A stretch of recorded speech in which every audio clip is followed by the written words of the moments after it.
Hi. So apparently we're live. So hi everybody. Thank you for joining me for my read through of the Tenfold Tenants. My name is Evie Belknap. This is my book. You can also see it behind me. The Tenfold Tenants is a standalone cozy fantasy. I am nervous. Can you tell? It's basically the story about Corvinian Hark, who was supposed to have been a villain, went to school for it and everything, proud villainous lineage, the works, but has run into some unfortunate happenstances like, such evils like market saturation and unpaid internships. So currently he is stuck in a temporary job as a magical custodian, and that has been temporary for about 8 years. But a chance emerges in the form of a new tenant, and all he has to do is to determine is this one human or magical. Only he can find out about it. And if he fails, he loses his job, you know, which is where he sleeps. So that's not a good thing. It's magical queer idiots sharing a house, it's found family, it's funny, I hope. It's about not ending up where you thought you would end up. I will be reading from the beginning, and I keep losing my ears. Stay in there. Before I start, I would like to give out a shout out to my cover artist, Illustory Art, who made such an amazing thing. And I wanted to show you the back because I don't know if many people saw the back of this, but this book is basically the house all the way around, and I love it so much. And now I am going to start reading from the beginning. Corbin stared at the entrance to the hospital, the frown on his face of the sort that had gotten years and years of practice in. He shouldn't be here, which was the story of his life, really. At this stage of his career, he would have assumed late night parties celebrating another villainous victory over the latest parent sponsored vigilante. Perhaps an international Zoom call discussing the acquisition of flesh eating plants for his lair. Surely flesh eating plants were still in these days. But Goose hadn't seen the car had not seen her. She was stuck in the bowels of this building somewhere surrounded by humans, and since Goose was Corbin's tenant and he her housekeeper, this made all of her problems his problems. The sky above was a mottled chaos. Night had well and truly started, but the clouds were bouncing city lights back in sickly gray yellows. A soft rain was starting to fall. Corbin stepped out of the shadows, taking half of them with him. Not that he needed to. Nobody was paying him any mind. Not yet. But aside from being perpetually worried, he had always been kind of a show-off. He looked almost half a shadow himself, with his neat trousers and jacket, charcoal rather than deep black, a tipped-down hat, and decent shoes that had seen enough wear to know they needed to get out of the rain. If you didn't look too close, and nobody ever did, he was just another young white man in a suit, carry on. He'd actually look quite posh. Still, it was second nature for him to tuck the darkness close, as snugly as he was nestled in his scarf. Unfortunately, it did ruin the effect somewhat, as it was of the bright red and fluffy variety. Corbin didn't like problems. He was good at them. They made up most of his job description, but that didn't mean he had to like walking into them 4 hours past his official shift time. He left the last of the shadows at the door and reluctantly stepped fully into the light. It was past visiting hours, but hospitals never slept. Not that London ever did either. Corbin pondered vaguely if a city could feel tired or annoyed, or if it ever wondered how it could have deviated from the original plan so much, if it ever needed a holiday. Right, he thought, patting his inside pocket, feeling the shattered phone uneven against his chest, and trying not to think too much of poor Goose's shattered body. It was time to work some magic. He hurried along the length of the entry hall, more out of habit than necessity. He had that type of body build for speed and perpetual worry.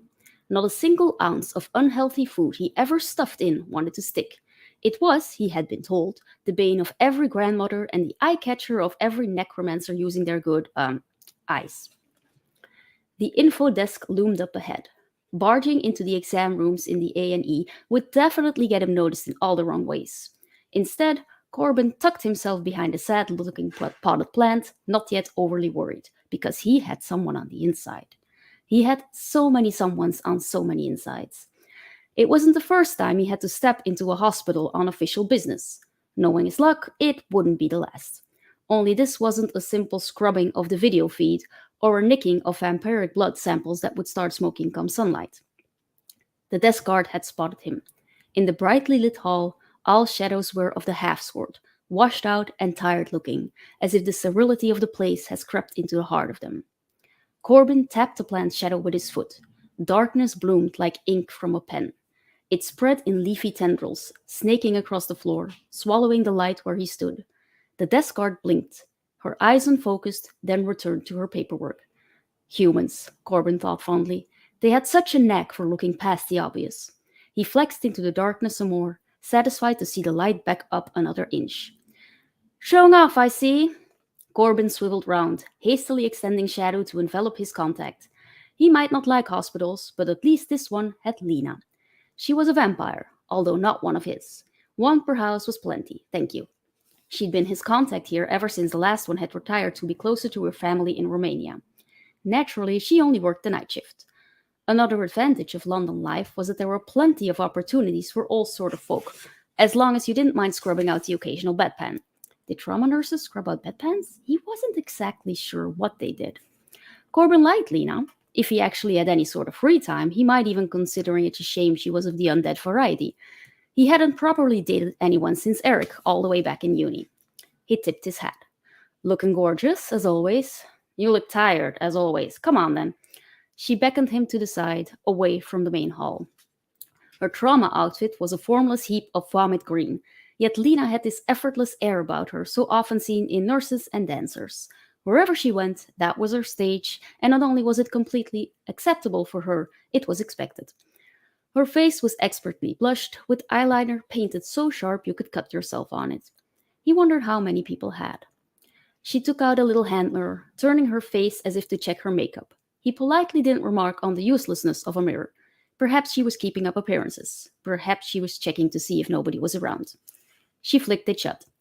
I looked up your tenant, but nobody by that name was brought in. We do have a Jane Doe who matches. Car accident. Pedestrian. Estimated around 25 years of age. Yeah, that's her. Corbin shifted on his feet. If they don't have her name, I assume she was never conscious? Is that good or bad? Lena slipped the mirror away and beckoned him to follow. What are we dealing with here? Corbin made a non-committal sound. Technically, he wasn't allowed to divulge information about his tenants. Then again, technically, he was supposed to call it in as soon as things got out of hand. Except the rules had been written in such a way as to leave plenty of nooks and cracks, which Corbin found to be delightfully full of shadows.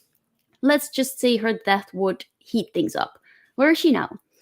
She left surgery 20 minutes ago. Almost died on the operating table. Corbin groaned inwardly. Her kind don't die, he said. Not permanently, anyway. He couldn't even begin to imagine how he would have cleaned that sort of mess up. Did anyone notice anything untoward? Should I be worried? You're always worried, Lena quipped, still leading him along. She was running an impossible fever, fried quite a bit of equipment, I heard. Oh, don't look like that. They'll most likely blame that on faulty wiring. You know how humans are. If anyone asks questions they shouldn't, I'll let you know. You're perfect, you know that? Where is she now? I see you. Right, Corbin glanced around. So that's a left? Now you know you're not allowed in there, she tutted, handing him a doodled map. It's way past visitation hours, and even if it wasn't, you're not close family. Stand still. She clipped the badge onto his breast pocket. So if anyone catches you, I will deny everything and wash my hands of it. Rude, Corbin frowned at the map. Lena had thrown it for him in her cherry red lipstick. If anyone catches me, you could at least call Michael.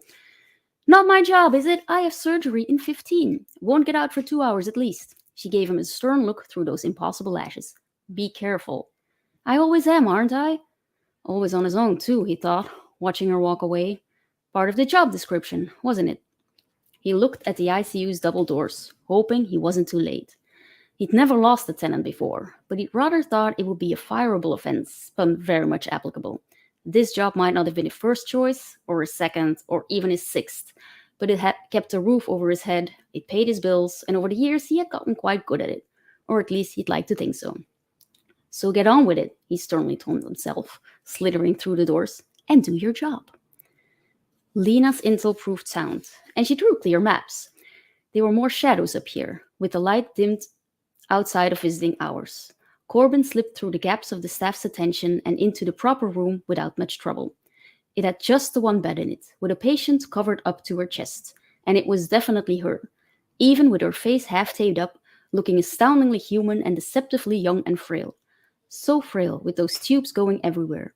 Those were very much her sunshine eyes watching him, and that was definitely her caught out face.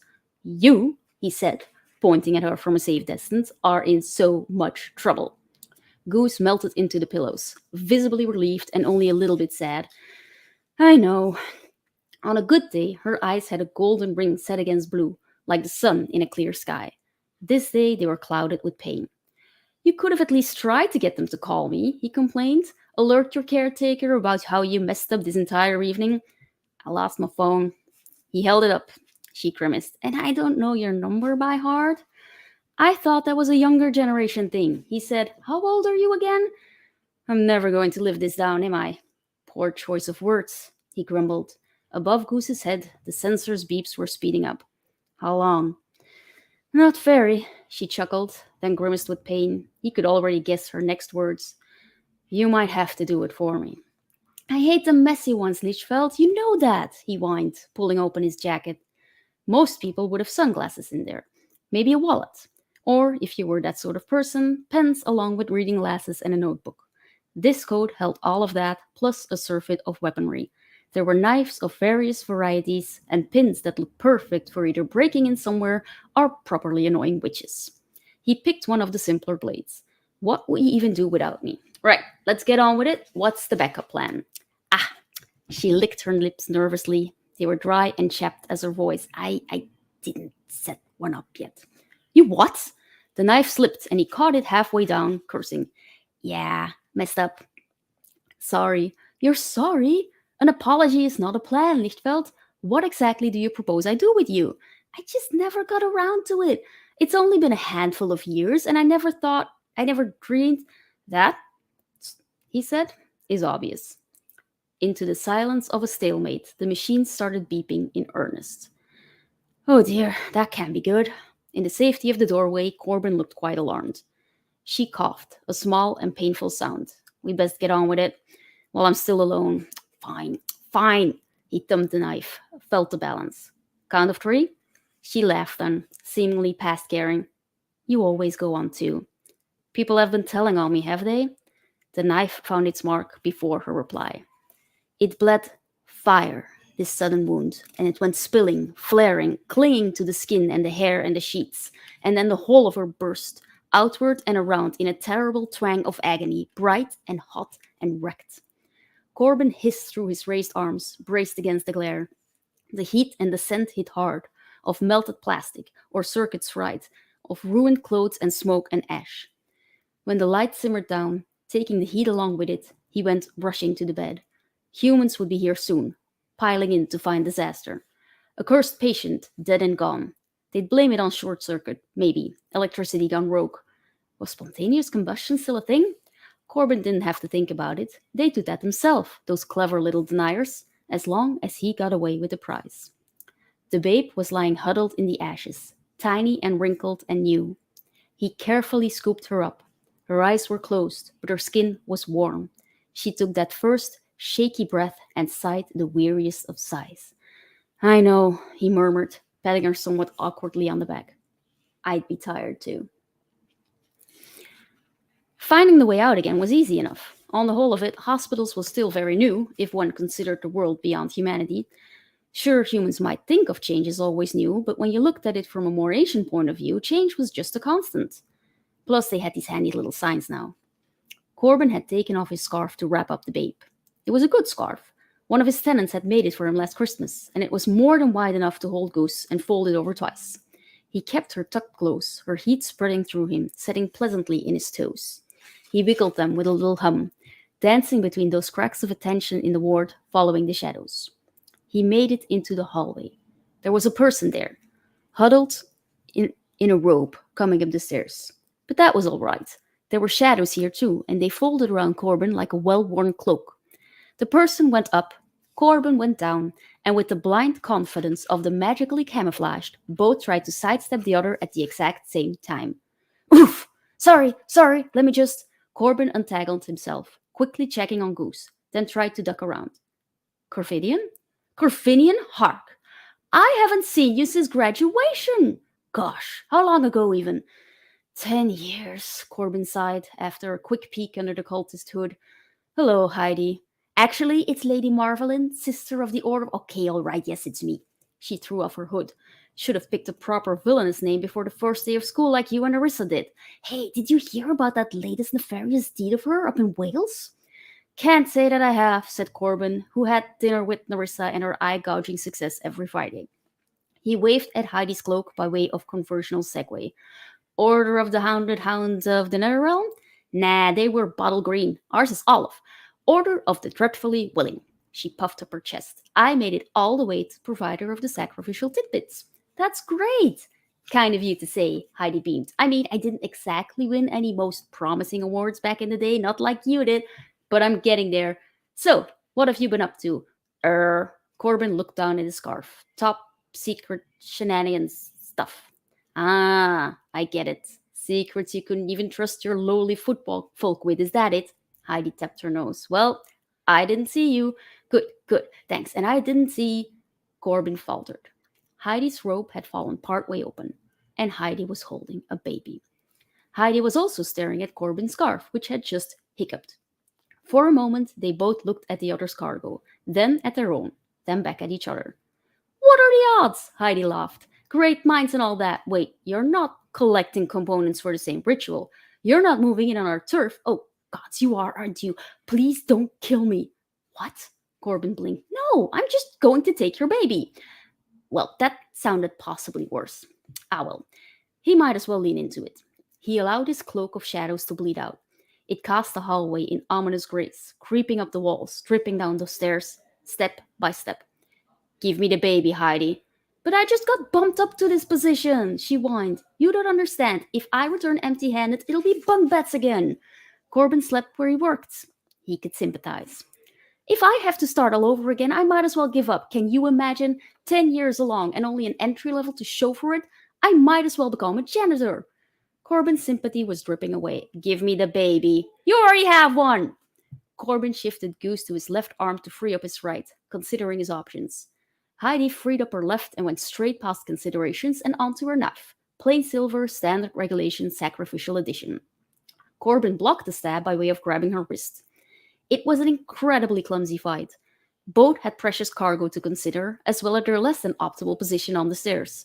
When Heidi overbalanced and almost toppled backwards, Corbin had only a moment, a beat, to decide. He dropped the baby who could take the fall. There was a loud whoomp when he rammed the cultist's back against the wall, a soft mew from the other baby as it changed arms, and under his feet, a dull thump, thump, thump down the steps, followed by a muffled whoosh. You dropped it.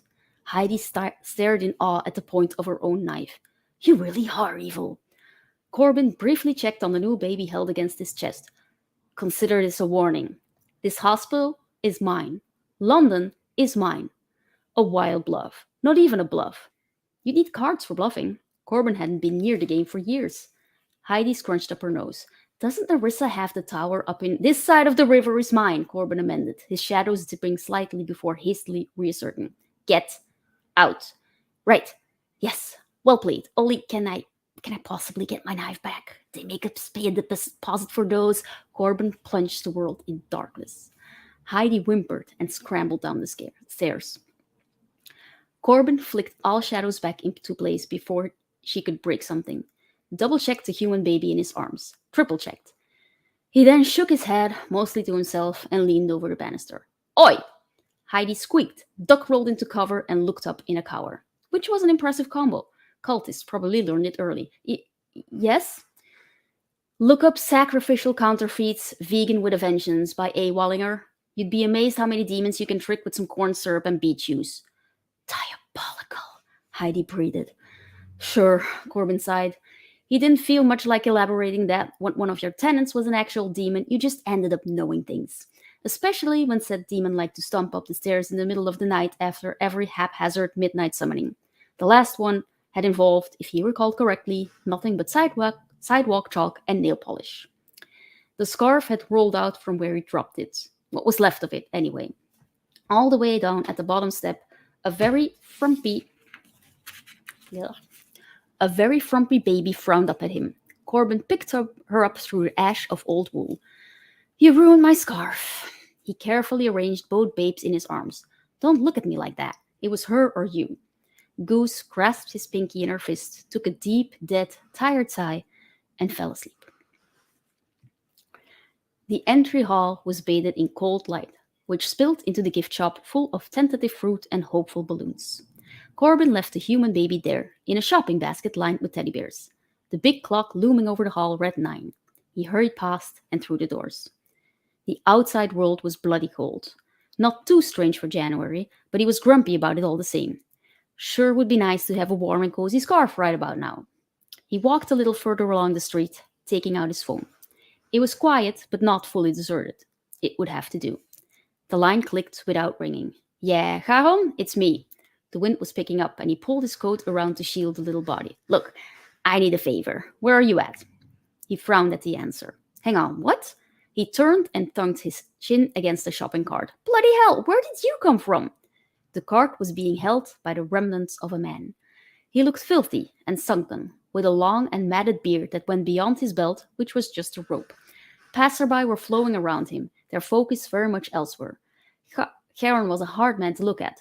Corbin had to concede. It was the eyes, he'd always thought. Sorry, and hi. Corbin showed the man his prize. Could you possibly take her? There was a mutt inside the chart, the sort that looked like the entirety of the canine gene pool had had a very drunken party that absolutely none of them wanted to talk about ever again. It stood on its hind legs to reach the babe, then sniffed, gave a hollow sort of whine, and wagged its matted tail. We don't deal in those passengers are still alive, Garon said. Technically, Corbin dared. For his feet were getting cold, and he seriously wanted his workday to end. You deal in those that have died, right? Karen gave him a look. Corbin daringly blundered on, which she did. Twice alone this night. Twice? Why twice? That's not important, Corbin hurried on. But she's one of ours, right? And so she's on your side to deal with, only you never do, because she takes care of herself mostly, but maybe this time you could maybe eventually run into a poor soul who might be leaving way too soon, leaving a big hole in the world, and then you'd have her to fill it with. The look was still ongoing. Corbin had long given up on not blinking. It was impossible under that gaze, which could make your eyes water like you were staring into a blazing onion. Finally, Karen sighed. Do you have a coin for her? I'm gonna stop right here. I only have one page left in the chapter, but I got the warning that my time is almost up and I don't want to overrun it. Thank you so much for having me. Thank you, Katherine, for doing this. And yeah, if you want to check out my book, it's available on Amazon, on Kobo, and on Campfire. And if you want to give me a shout, just find me on TikTok and on Instagram. That's it.